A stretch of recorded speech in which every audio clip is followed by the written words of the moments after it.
Hello friends, आज की इस वीडियो में हम ईएमआरएस की कट ऑफ के बारे में बात करेंगे। ज़्यादा टाइम वेस्ट नहीं करेंगे, डायरेक्ट हम एनालिसिस पे आते हैं। तो फ्रेंड्स, अभी जो ईएमआरएस की वैकेंसी थी वो लगभग 4000 थी और मैं थोड़ा जो है जल्दी में इसको बता रहा हूँ ताकि आपका भी टाइम वेस्ट ना हो। तो फ्रेंड्स, इसको हम कंपेयर करते हैं केवी की वैकेंसी से, जो कि टीचिंग लेवल की थी। अब फ्रेंड्स, ऐसा नहीं है कि ईएमआरएस की कट ऑफ देखने के लिए हम एसएससी सीजीएल का जो है स्कोर देखें, तो हम इसी का देखेंगे रिलेटेड। और इसमें आप देख सकते हैं, मैं आज जो है टीजीटी के बारे में आप लोगों से बात करूंगा। तो टीजीटी में वैकेंसी आप यहाँ पे देख सकते हैं 1305 और ईएमआरएस की वैकेंसी यहाँ पे आप नोटिफिकेशन में देख सकते हैं। तो ये लगभग दोनों मिला के यानी 3311 प्लस 652 यानी अप्रोक्सीमेट जो है 4000 है, यानी उस वैकेंसी का 3 गुना है। तो फ्रेंड्स, केवीएस में इंटरव्यू के लिए 3 गुना बुलाते हैं।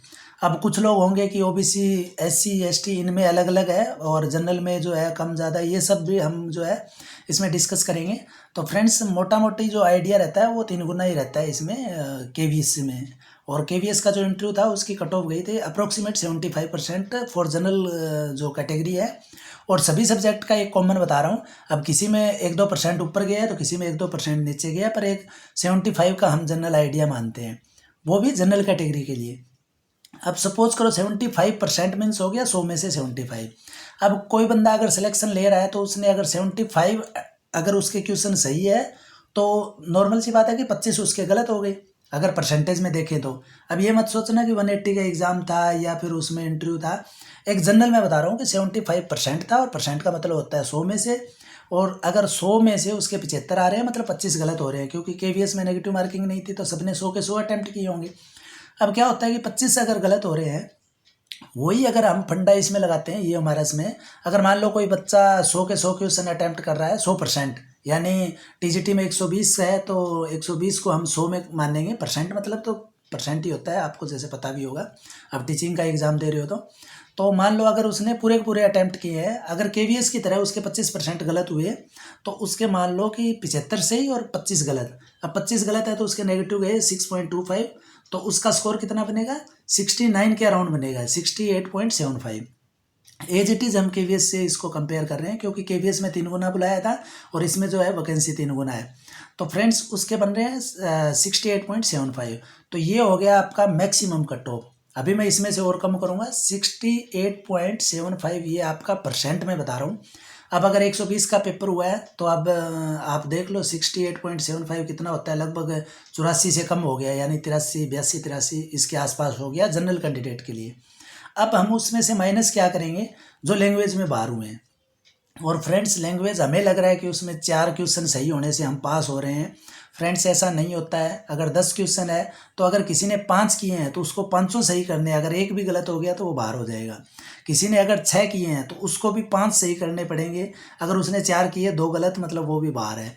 तो यानी आप ऐसा मान के चलो कि 10 में से 5 आपको सही करने पड़ेंगे तभी आप 4 पे आ रहे हो। और अगर आपने 10 के 10 अटैम्प्ट कर दिए तो आपको 6 सही करेंगे तभी आप बच पाएंगे, नहीं तो आप बाहर हो जाएंगे। यानी अगर आपने 10 में से 6 सही किए यानी आपका हो गया 60%। अगर आपने 9 में से 5 सही किए तो आप अंदर हैं, अगर 5 की बजाय 4 सही हुए तो आप बाहर हो जाओगे। यानी आप इसकी कैलकुलेशन देखना कि ये 40% जो है ना, तो ये 40 तभी है जब आप 4 करोड़ चारों के चारों सही है, तब आपका 40 ठीक है। नहीं तो आप क्या करोगे, 10 के 10 करना तो इसमें मूर्खता हो जाती है, क्योंकि इसमें क्या है, अगर आप 9 करते हैं तो आपको 5 सही करने हैं, और अगर 10 करते हैं तो 6 सही करने हैं। तो फिर मान के चलो कि अगर आपके 5 सही हो रहे हैं तो छठा करना ही क्यों है, छठा करना तो फिर मूर्खता हो जाती, क्योंकि अगर छठा सही है तो कोई फ़ायदा नहीं है, और अगर गलत हो गया तो आप बाहर हो गए। तो इसलिए इसमें 5 आप एक स्टैंडर्ड मान के चलो कि 9 क्वेश्चन अटैम्प्ट कर रहे हो और 5 सही हो रहे हैं, तो आपका परसेंट देखो वो कितना हो रहा है। यानी लगभग आपका जो है 55% स्कोर होना चाहिए उसमें। हमें लग रहा है कि उसमें 40 मांग रखा है, 40 नहीं मांग रखा है, 9 क्वेश्चन अटैम्प्ट करोगे 5 सही होने चाहिए। और ये 55% बहुत बड़ा जो है इसमें परसेंटेज का जो आप देखोगे, यानी इतना ईजी नहीं है। अब कुछ बच्चों की हिंदी अच्छी है, इंग्लिश खराब है, कुछ बच्चों की इंग्लिश अच्छी है, हिंदी खराब है, कुछ की भाई रीजनल, कहीं ना कहीं तीनों में प्रॉब्लम हुई है। तो उसमें आप मान के चलो कि जिनका सिलेक्शन होना था, कुछ लोगों का मान लो कि स्कोर कम है, वो बाहर हुए अंदर हुए कोई फर्क नहीं पड़ेगा। और जिनका अच्छा स्कोर था, यानी सब्जेक्ट में तकड़ी पकड़ है, जीके जीएस सब ओके है, पर वो इंग्लिश में बाहर हो गए, तो ऐसे आपको 5-7% कैंडिडेट जरूर मिलेंगे जो तगड़े स्कोर के साथ भी बाहर हो जाएंगे। मैंने बहुत सारे लोगों से ये भी सुना है कि 95-95 नंबर आ रहे हैं पर इंग्लिश में ये 3.75 हो रहे हैं या फिर 3.5 हो रहे हैं, वो सब बाहर हैं। और तीनों को सेपरेट पास करना 40-40%, तो ये एक बहुत बड़ी समस्या है। तो इसको अगर हम मान के चलो कि 5% ही मान लो ऐसे कैंडिडेट हैं जो बाहर हो रहे हैं, वो अच्छे वाले, बाकी हो रहे हैं उनको छोड़ दो, 5% वो हैं जो कट ऑफ में आने थे पर उसकी वजह से नहीं आ रहे हैं। तो हम इस 5% को कन्वर्ट करते हैं मार्क्स में। अगर अपनी 68.75 जानी थी ना कट ऑफ, तो वो आपकी 2-3% और नीचे आ जाएगी उस 5% कैंडिडेट के कारण। क्योंकि आपको पता होगा कि ऊपर जो रहते हैं ना, वो कैंडिडेट थोड़े से कम होते हैं तो कट ऑफ नीचे पहुंच जाती है। क्योंकि इसमें क्या है, आपका ट्रायंगल जैसा बनता है, टॉप पर आपका एक रहेगा, नीचे आपका जो है दूसरा बंदा है उधर 2 मिलेंगे एक ही नंबर पे, अगला बंदा आपको 4 मिल जाएंगे, ऐसे करके जो ट्रायंगल बनती है, आपको समझ में आ ही रहा होगा ट्रायंगल का क्या कंसेप्ट है। तो फ्रेंड्स उसमें बहुत बच्चे बाहर होंगे, तो ये हम उसकी वजह से 3% हम और कट ऑफ को कम ले मानते हैं। तो आपकी कट ऑफ बचती है 65.75। तो फ्रेंड्स इसमें क्या रहेगा, ये मैंने जनरल की बताई है, और जनरल की मतलब टीजीटी का जनरल सब्जेक्ट, यानी उसमें हिंदी, इंग्लिश, संस्कृत ये सब मैं काउंट कर रहा हूँ। फिर उसमें क्या होगा कि कुछ सब्जेक्ट टफ रहते हैं, कुछ ईजी रहते हैं। अब टफ में जैसे साइंस हो गया, मैथ हो गया, इस बार एसएस का भी पेपर काफ़ी टफ बता रहे थे, तो उसको भी आप इंक्लूड कर सकते हो। इजी में क्या मानेंगे, हिंदी हो गया, ये आपका संस्कृत हो गया, ऐसे वाले सब्जेक्ट हैं, ये थोड़े से ईजी रहते हैं। और इंग्लिश वाले हैं, वो उनकी इंग्लिश क्लियर हो जाएगी तो वो भी थोड़ा सा ईजी समझो, क्योंकि उसमें बाहर कम होंगे। ज़्यादातर बच्चे अपने जो है इंडिया के अंदर इंग्लिश में ही बाहर होने के चांस हैं, बाकी हिंदी वाले भी कुछ होंगे। तो अब फ्रेंड्स उसमें अगर हम जो 65.75 जो कट ऑफ बनाई है, तो उसके हिसाब से टीजीटी में 120 में से कितने नंबर चाहिए, लगभग 72 और 6 78 और 79 80 नंबर का एक जो है जनरल बन रहा है इसमें कैलकुलेशन। अभी 80 नंबर चाहिए हमें, किस में, जो कॉमन से सब्जेक्ट है। अगर साइंस टफ है तो 1-2 नंबर और कम कर दो, और संस्कृत या हिंदी ईजी है तो उसमें 1-2 बढ़ा दो। तो लगभग मान के चलो 77 से लेके 83 जो मार्क्स है वहाँ तक इसकी कट ऑफ जाने के चांस है। अभी होता क्या है कि केवीएस के बाद लोगों ने जो है थोड़ी बहुत तैयारी की होगी और ज़्यादा, जो केवीएस भी दिए थे वहाँ बाहर हो गए, पर यहाँ पे उन्होंने जो है पिछले 1 साल में तैयारी की होगी, तो उसको कौन जो है कंपनसेट करेगा, जो केवी में लग चुके हैं। क्योंकि कुछ जो है केवी में लगे हैं वो भी होशियार ही थे तभी वो लगे हैं। तो ये जो कुछ लोगों ने तैयारी की है, तो कुछ टॉपर जो है केवी में सेलेक्ट हो गए। इसी बीच बिहार में और इधर उधर बहुत वैकेंसी आई, तो कुछ टॉपर उसमें भी चले गए। अब ईएमआरएस में कौन आएगा, जो ज़मीन से जुड़ा हुआ आदमी है, यानी जो हाईफाई नहीं है, यानी जिसको बड़े बड़े शहर में रहने का ज़्यादा शौक नहीं है, वो ईएमआरएस में आएगा।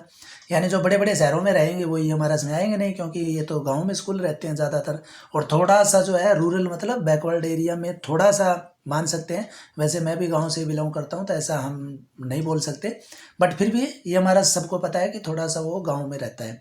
तो इसमें क्या है, जो हाईफाई जो चाहते हैं कि वो पेपर लीक करवा दें, वो कुछ भी कर सकते हैं, वो लोग इन्वॉल्व नहीं होंगे। तो इसलिए केवी में जो हम सुनते थे कि भाई जो है धांधली के चांस ज़्यादा हैं, पर इसमें थोड़े से कम है, तो उससे भी आपका जो है कुछ कंपनसेट होगा। तो ये सब मिला के आपका जो है ओवरऑल मैं बता रहा हूँ 77 से लेके 83 जनरल का बता रहा हूँ। अब जो इजी सब्जेक्ट है वो अपने आप को समझ के चलना कि 83 है, और जो टफ है जैसे साइंस में स्पेशली बोल रहा हूँ, साइंस में तो इसमें थोड़ी सी 77 वाला जो है हो जाएगा। इसके बाद बात आती है इसमें जो है कैटेगरी की, तो इसमें कैटेगरी में डिफरेंस ज़्यादा रहेगा। क्यों ज़्यादा रहेगा, क्योंकि इसमें क्या है, अगला जो है इसमें कुछ भी स्टेप नहीं है, यानी डायरेक्ट इसमें ज्वाइनिंग है। और जिसमें डायरेक्ट ज्वाइनिंग रहती है तो उसमें जो है कैटेगरी वाइज जो है जनरल वाले जो टॉपर हैं वो सारे जनरल में जाएंगे, और फिर कैटेगरी का जो फंडा इसमें लागू होता है। जैसा कि आपने देखा होगा केवीएस में ये लागू नहीं हुआ था। क्यों नहीं हुआ था, क्योंकि उनको फर्स्ट स्टेज में इसमें काउंट नहीं कर सकते, उनको लास्ट स्टेज में इसमें काउंट करेंगे। तो इसलिए ये क्या है, आपका फर्स्ट स्टेज में सिर्फ इसी में काउंट होगा ईएमआरएस में, तो इसलिए उससे 2-3% का फर्क पड़ेगा ओबीसी में। और ईडब्ल्यूएस तो लगभग जनरल के बराबर ही रहती है, क्योंकि उसमें सीट कम रहती है और वो जनरल वाले ही लोग रहते हैं, तो ज़्यादा फर्क नहीं पड़ेगा। तो आप मान के चलो कि 80 नंबर अगर जनरल की रहेगी, तो इसमें ओबीसी में 1 नंबर और कम कर दो 3%, यानी 3% बोलेंगे तो 5 नंबर कम हो गए, 4 नंबर कम हो गए, सॉरी। टीजीटी में 120 का पेपर है ना, तो 4 नंबर कम कर दो, यानी 76 के आसपास। अब संस्कृत और हिंदी वाले हैं तो ये 2-3 नंबर ऐड करके रखो, तो आपके हो जाएंगे कितने, 78 79 हो जाएंगे। और साइंस वाले के 2-3 कम मान लो, तो आपकी कट ऑफ इधर ही रहेगी, 75 आपका आ जाएगा साइंस में अगर कैटेगरी है तो। और अगर आप जनरल में हो तो 80 के अराउंड ही मानो, 1-2 नंबर कम ही मानो। तो फ्रेंड्स ये इसकी कट ऑफ रहने वाली है। अगर किसी को ऐसे लगे कि ये जो मैं बता रहा हूँ ये लॉजिक नहीं लग रहे हैं, आप कंपेयर करके देख लेना। अगर आपने 2-4 बार एग्ज़ाम दिए है ना, तो आपको समझ आ जाएगा कि ये जो पासिंग मार्क का जो प्रेशर रहता है ना, वो अच्छे जो क्वेश्चन है वो गलत करवा देता है। अब बहुत सारे लोगों को आंसर की में देखा होगा, बहुत सारे लोगों को कन्फ्यूज़न है कि इसमें तो ये होना था, आंसर की में वो आ गया। तो कुछ क्वेश्चन है जो आंसर की में गलत भी हैं, पर फिर भी मैं बता रहा हूँ कि अच्छे क्वेश्चन प्रेशर में गलत हो जाते हैं। अब आपको नेगेटिव मार्किंग नहीं है ना, तो आप फ्री होके पेपर दोगे। नेगेटिव मार्किंग है तो प्रेशर में जो आ रहे हैं वो भी क्वेश्चन गलत होंगे, और उसका नेगेटिव जो जा रहा है वो भी जाएगा। और उसके बाद अगर इंग्लिश और ये अगर स्पेशली लिख रखा है तो इसका प्रेशर अलग से है। तो ये सब अगर काउंट करेंगे, रूरल एरिया में स्कूल है, जो आपकी जो पोस्टिंग आएगी, तो इसमें ऐसा नहीं है कि कोई दिल्ली का पोस्ट इलाके का बंदा केवी बेशक ज्वाइन कर लेगा पर ईएमआरएस नहीं करेगा। बेंगलोर का कोई अच्छे जगह का बंदा इसमें ज्वाइन नहीं करेगा, आपका ईएमआरएस ज्वाइन नहीं करेगा, वो केवी जरूर कर लेगा, क्योंकि केवी ऑलमोस्ट जो है अच्छी जगह ही होते हैं। ईएमआरएस थोड़ा सा उसके कंपैरिजन में थोड़ा सा रूरल एरिया में आएगा। तो फ्रेंड्स ये मेरा जो है निष्कर्ष यही निकलता है कि ये जो है कट ऑफ जानी चाहिए। उसके बाद आप थोड़ा कमेंट सेक्शन में बता देना कि मेरा जो कैलकुलेशन है वो सही है या नहीं है। फ्रेंड्स आज इस वीडियो में इतना ही, और थोड़ा सा इसमें जो है कमेंट करके ज़रूर बताना कि आपके कितने स्कोर होने हैं, और ये वीडियो जो है आप नोट डाउन करके रखना, और जब आए रिजल्ट तब देख लेना। Thank you friends.